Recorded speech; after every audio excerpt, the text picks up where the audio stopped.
সবাইকে অনলাইন ক্লাসে স্বাগত জানাচ্ছি। আজ আমাদের আলোচ্য বিষয় সম্প্রদান কারক। আমরা সম্প্রদান কারক সম্পর্কে জানবো। আমরা জানি সম্প্রদান কারক বলতে যেটা বোঝায় যে সত্য ত্যাগ করে কোনো কিছু দান করা, পূজা অর্চনা করা বা সাহায্য করা কিংবা আশীর্বাদ করা, প্রার্থনাকে বোঝায়। অর্থাৎ এখানে একটি বিষয় খেয়াল করতে হবে, যাকে সত্য ত্যাগ করে বা যাদের, যদি এক বচন হয় তাহলে যাকে, আর বহু বচন হলে যাদের, যাকে অবলিক হচ্ছে যাদের। এই যে আর যা কিছু দান করা হয়, এই বিষয়টা খেয়াল করতে হবে, যাকে বা যাদের, এটা হচ্ছে সম্প্রদান কারক। আর যা কিছু দান করা হয় এটা হয়ে যাবে কর্মকারক। অর্থাৎ আমি কি দান করলাম সেটা কর্মকারক পাবো। আর যাকে দানটা করা হলো সে সেই ব্যক্তি বিশেষ কি হয়ে যাবে, অবশ্যই সম্প্রদান কারক। একটু মাথায় রাখতে হবে, সম্প্রদান কারক। আবার বলছি সংখ্যাটা এমন আছে, যাকে বা যাদের, যাদেরকে সত্য ত্যাগ করে কোনো কিছু দান করা, পূজা অর্চনা করা কিংবা সাহায্য করা কিংবা আশীর্বাদ প্রার্থনা করা হয়, তাকে বলা হয় সম্প্রদান কারক। এই সংজ্ঞার মধ্যে একটু সমস্যা দাঁড়ায় কোন জায়গা, যা কিছু দান করা হয়। অনেক সময় অনেকে মনে করেন যে যা কিছু দান করা হয় সেই জিনিসটাই হবে, যেমন ভিক্ষুককে ভিক্ষা দাও, অনেকে মনে করে থাকেন যে ভিক্ষাটা হচ্ছে কর্মকারক, মানে সম্প্রদান কারক।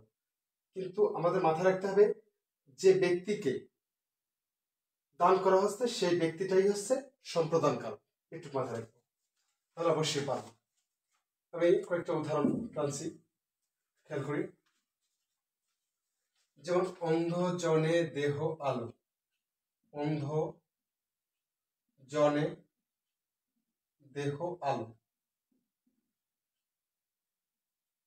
এই বাক্যটা অনেকের কাছে ধোঁয়াশা, অর্থাৎ পুরো মিনিংটা অনেকে এই বাক্য থেকে উদ্ধার করতে পারে না।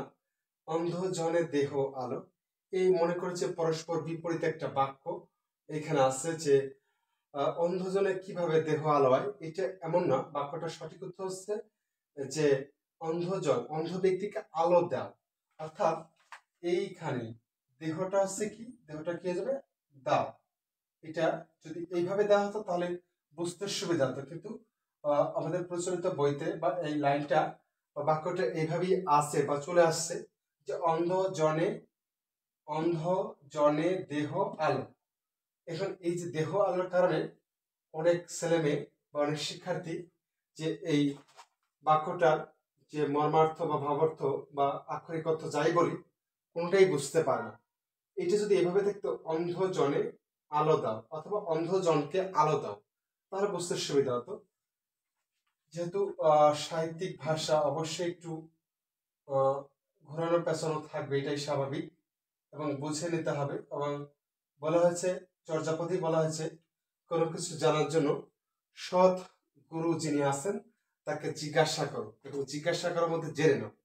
বাংলায় অনেক অনেক বাক্য আছে যেগুলো বাক্যর সঠিক অর্থ অনেকে আমরা না বুঝেই জাস্ট আওড়ায় চলে যাই। তাহলে এটা কি হলো, অন্ধজনে দেহ আলো, অর্থাৎ অন্ধজনকে দেহ আলো দাও। এটা যদি আমি টার্মটা এইখানে থাকি, তাহলে এই যে অন্ধ ব্যক্তিকে যদি আমি পথ দেখাই, এখানে হতে পারে জ্ঞানের অন্ধ, হতে পারে চর্ম চক্ষুর যে অন্ধ সেটাও হতে পারে। মেইনলি তো এখানে যে কথাটা বলা হয়েছে মূলত এখানে জ্ঞানহীন যে ব্যক্তি, তাকে যে আলোর পথ দেখানো বা স্বাক্ষর জ্ঞান করা, এটিকে বোঝানো হয়েছে এই বাক্যটার মাধ্যমে। অর্থাৎ নির্জ্ঞানী ব্যক্তিকে জ্ঞান দাও। এই যে হতে পারে, এটা যদি বলা হয় যে এই অন্ধজনে, আমি যদি ঈশ্বরের কাছে বা সৃষ্টিকর্তার কাছে প্রার্থনা করি, আমি তো অধম বা অন্ধ, আমি কিছুই জানি না, বুঝি না, আমাকে হে প্রভু আলো দাও, হতে পারে। অর্থাৎ এখানে আমাকে যে আলোটা দেওয়া হবে অথবা অন্ধজনকে আলোটা দেওয়া হবে, এটার মধ্যে কোনো সত্য বা সত্য শব্দ, এখানে যেটা বলা হচ্ছে সত্য, এই সত্য শব্দের অর্থ হচ্ছে নিজত্ব। অর্থাৎ এই দেওয়ার মধ্যে নিজত্ব বা নিজস্ব, এটা যেটা বলা হয় নিজস্বতা, সত্য শব্দ হচ্ছে নিজস্ব। মানে এই যখন দান করা হবে এই ব্যক্তিটাকে, তখন যিনি দান করবেন অবশ্যই তার কোনো সত্য বা নিজত্ব থাকবে না, মানে ওই জিনিসটা দাবি করতে পারবে না।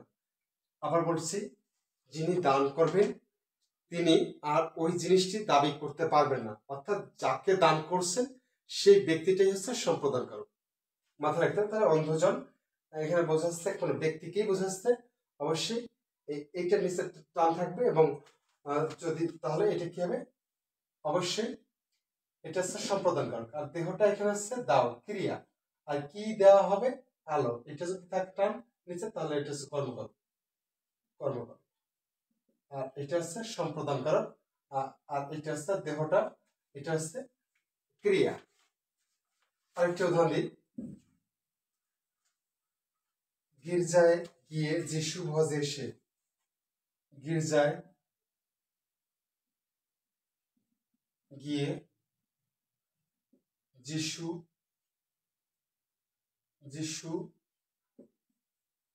ভজে সে।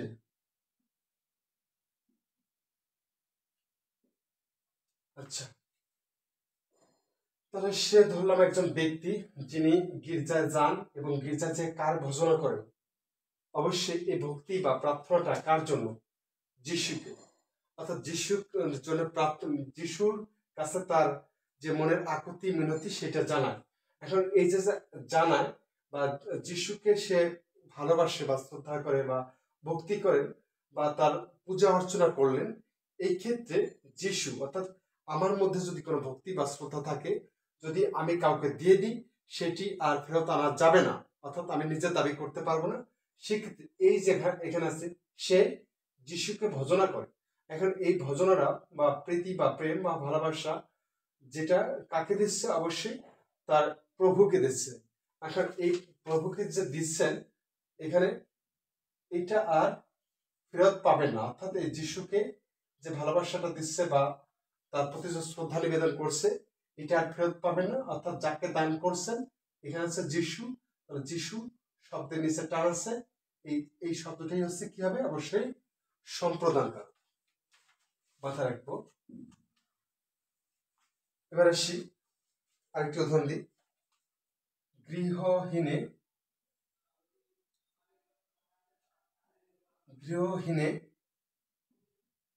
গৃহ দিলে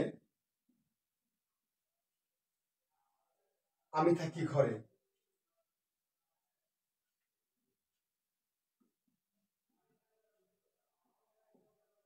এই বাক্যটা একটু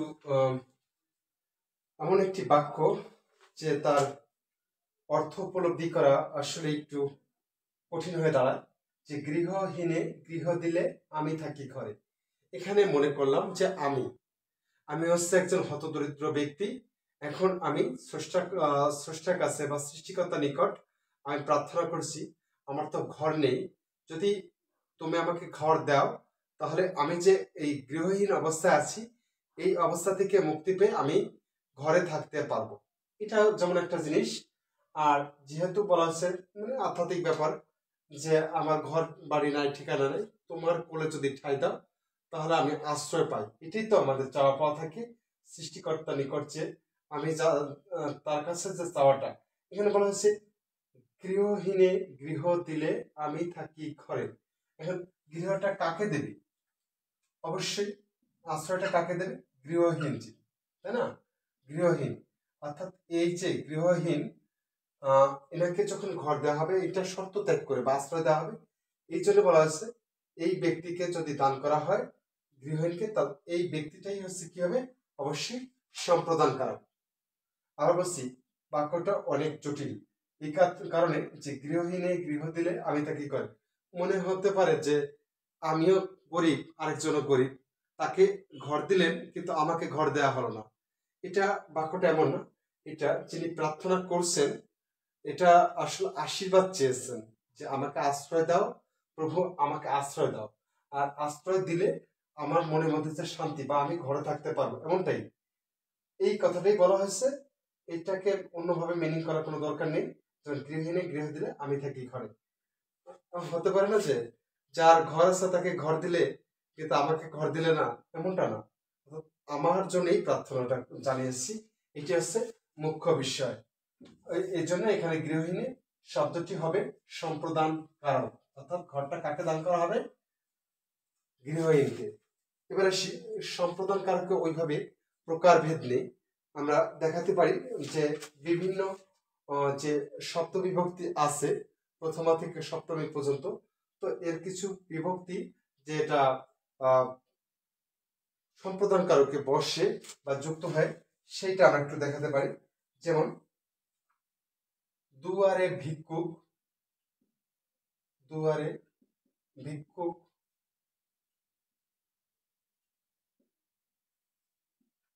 ভিক্ষা, ভিক্ষা দাও। আচ্ছা, এখানে আসলে টানটা কোন জায়গা হবে? এইখানে টান হবে। ভিক্ষা কাকে দেওয়া হবে এটা হচ্ছে প্রশ্ন। তবে যদি কর্মকারকে যেমনটা ছিল যে কাকে বা কি দ্বারা প্রশ্ন করলে যদি উত্তর পাওয়া যেত সেটা ছিল কর্মকারক, এখানেও কাকে দান করা হবে? ভিক্ষুককে। আমরা এটা কর্মকারক বলতে পারতাম, কিন্তু যেহেতু আলাদা একটা কারকের নাম হচ্ছে সম্প্রদান কারক, যেটা এখনো চলমান আছে, যদিও নতুন ব্যাকরণ যে বইটা এসেছে আমাদের পাঠ্যসূচিতে, সেখানে সম্প্রদান কারকটাকে বাদ দিয়ে আরেকটা নতুন কারক, আগে যেমন 6 প্রকার ছিল, তো এই কারকটাকে মূলত অন্য কারক যেটা কর্মকারকের সাথে বা অন্য জায়গায় সংযুক্ত করে দেওয়া হয়েছে। তবে আমাদের পরীক্ষায় এখনো এই সম্প্রদান কারকের প্রভাবটা থেকে যায় বা আসে বিভিন্ন প্রতিযোগিতামূলক পরীক্ষায়। আমাদের জানার দরকার, তাই জেনে নিচ্ছি। কখন কি কাজে লাগবে আমরা জানি না, তবে আমাদের জানা থাকা উচিত যে এমনটা ছিল, সম্প্রদান কারক ছিল, বা যদি ভবিষ্যতে সিলেবাস চেঞ্জ হয় বা অনেক পণ্ডিতরা আসেন যে তারা অনেক সময় কোনোটাকে বাদ দিয়ে দেন, আবার কোনোটাকে যুক্ত করেন, মনে করেন যে না আগেরটাই ঠিক ছিল। তো এভাবে অনেক সময় ভাঙা করা চলে।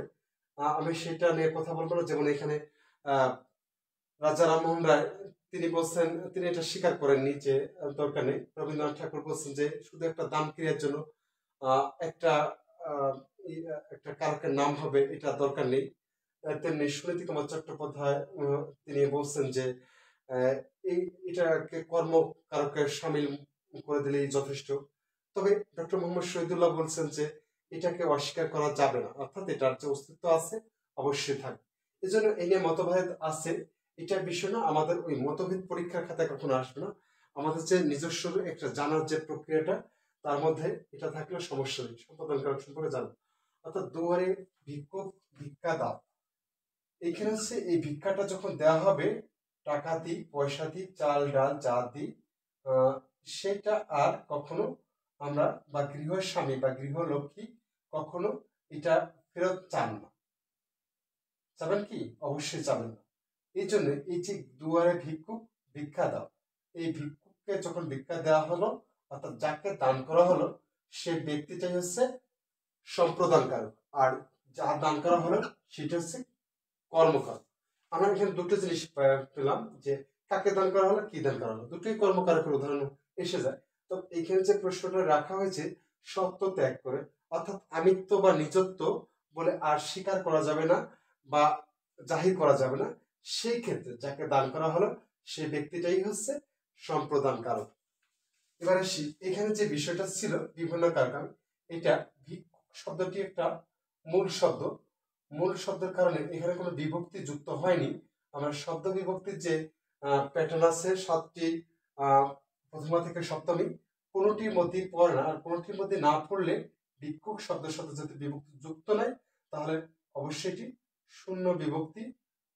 আর শূন্য বিভক্তির অপোজিট নাম বলা যায় প্রথমা বিভক্তি, এটা বলতে পারি। ভিক্ষুককে ভিক্ষা দাও। আচ্ছা, এবার এই সেন্টেন্সটাই বা এই বাক্যটা একটু অন্যভাবে সাজিয়ে লিখি, দেখা যাচ্ছে কি হবে, ভিখারিকে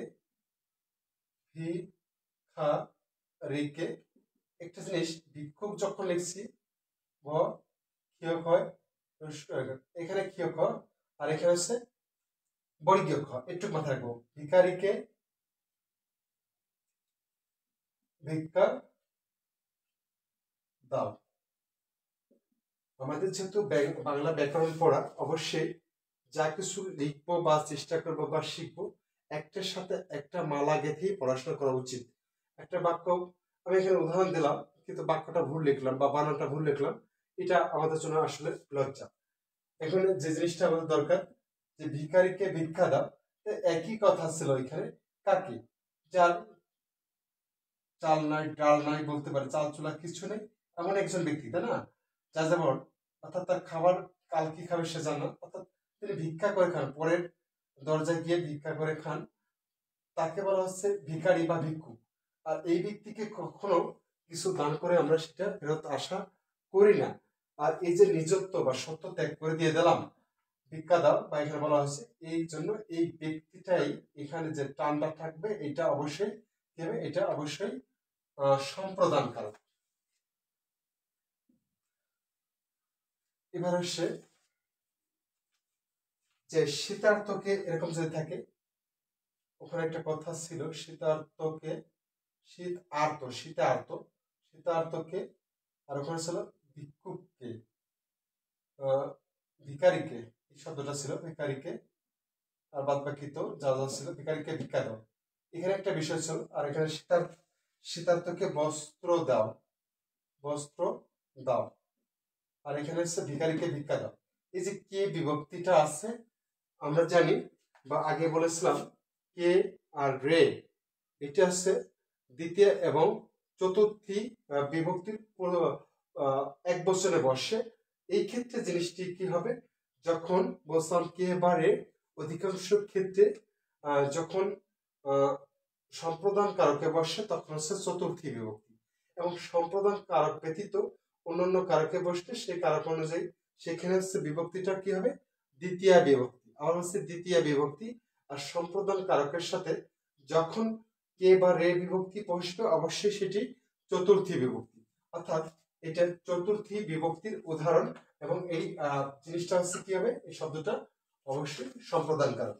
এবার চলে আসি আরেকটি শব্দ, দেবতার, দেবতার নৈবেদ্য, নৈবেদ্য এখনো সাজানো হয়নি,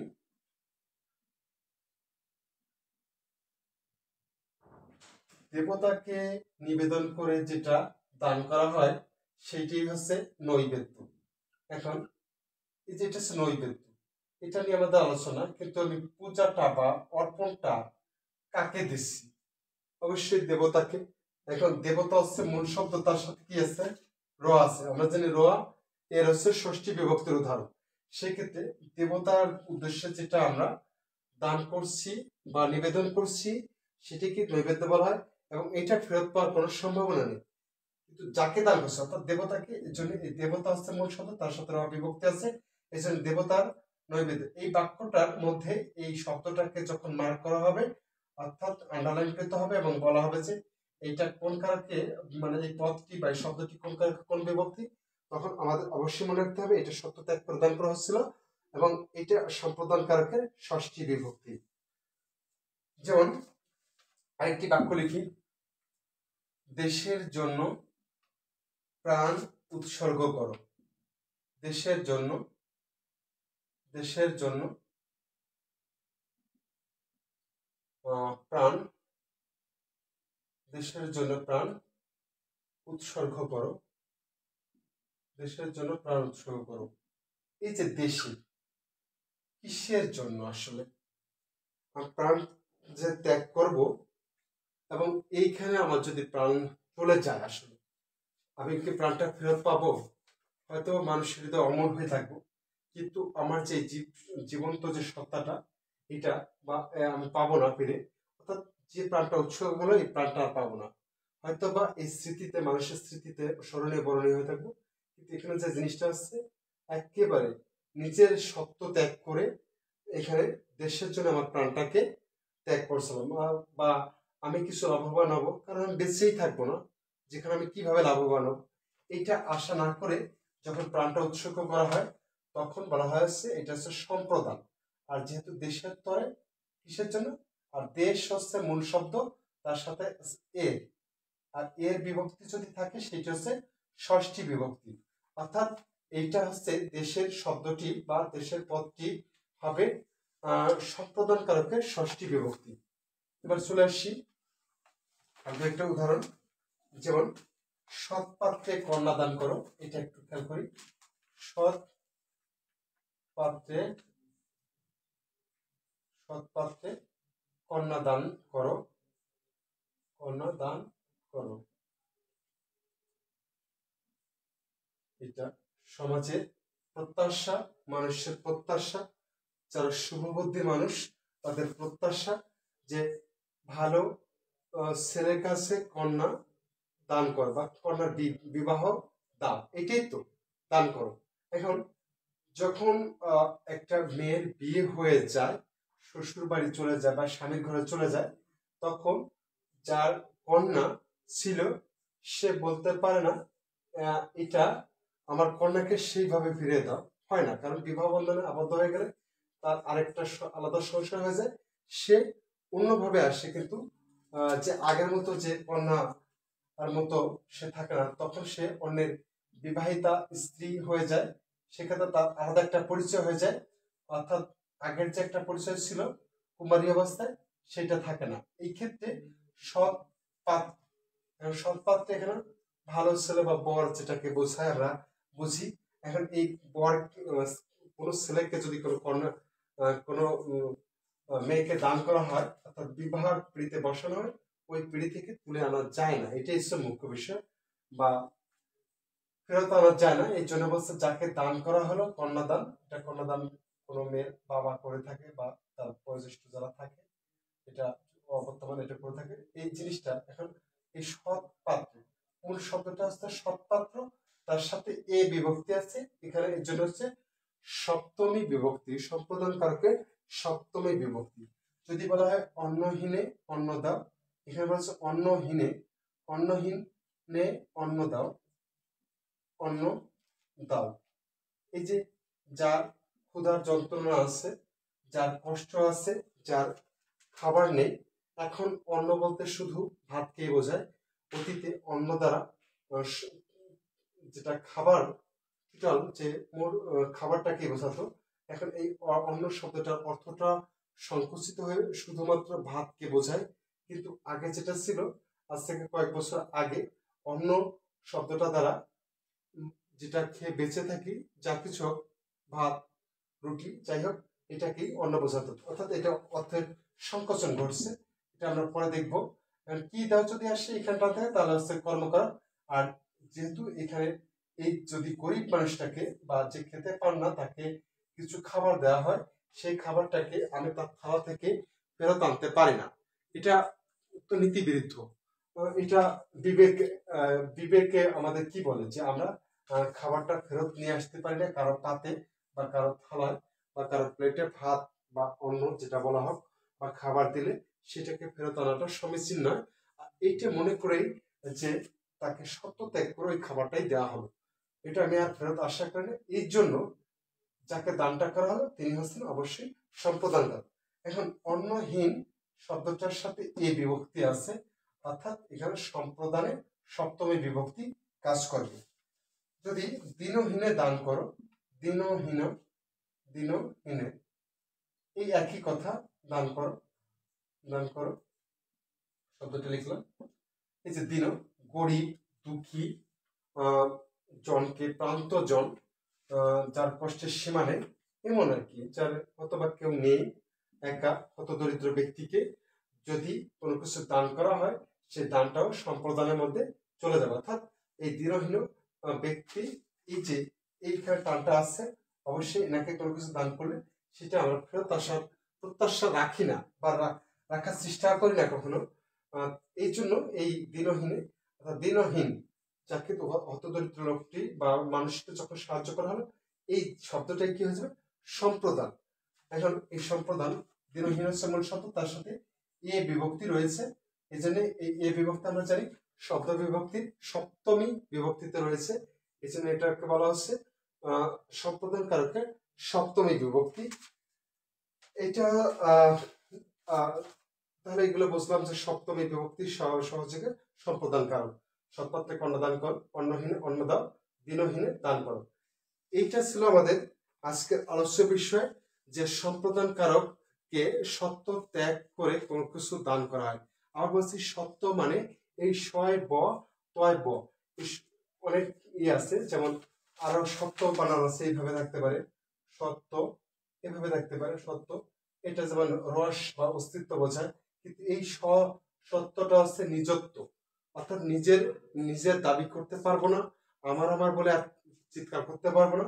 অবশ্যই সেটা দান করে দেব, সেটা মন থেকে উজাড় করে দেব, এবং যাকে দান করবো সেই ব্যক্তি হবে অবশ্যই সম্প্রদান কারক, এবং তার সাথে যে বিভক্তি যুক্ত হবে সেই অনুযায়ী বলবো যে সম্প্রদান কারকের প্রথমা তৃতীয় যে কোনো একটা বিভক্তি আমরা বলবো। অবশ্যই দ্বিতীয়টা ওইভাবে আসবে না, কারণ হচ্ছে বলা আছে কে বা রে থাকলে চতুর্থী বিভক্তিটা আসবে।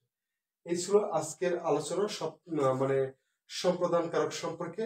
আশা করি ক্লাসটির মাধ্যমে যারা কারক বা সম্প্রদান কারক নিয়ে যে দুর্বলতা আছে, এই ক্লাসটি করার মাধ্যমে দুর্বলতা কেটে যাবে। আগামী দিনের বা রাতে যে ক্লাসটা হবে সেই ক্লাসটা দেখার অগ্রিম আবেদন বা আমন্ত্রণ জানিয়ে এখান থেকে বিদায় নিচ্ছি। আমি রামপদ হালদার, প্রভাষক বাংলা, সরকারি বঙ্গবন্ধু কলেজ, গোপালগঞ্জ। শুভরাত্রি।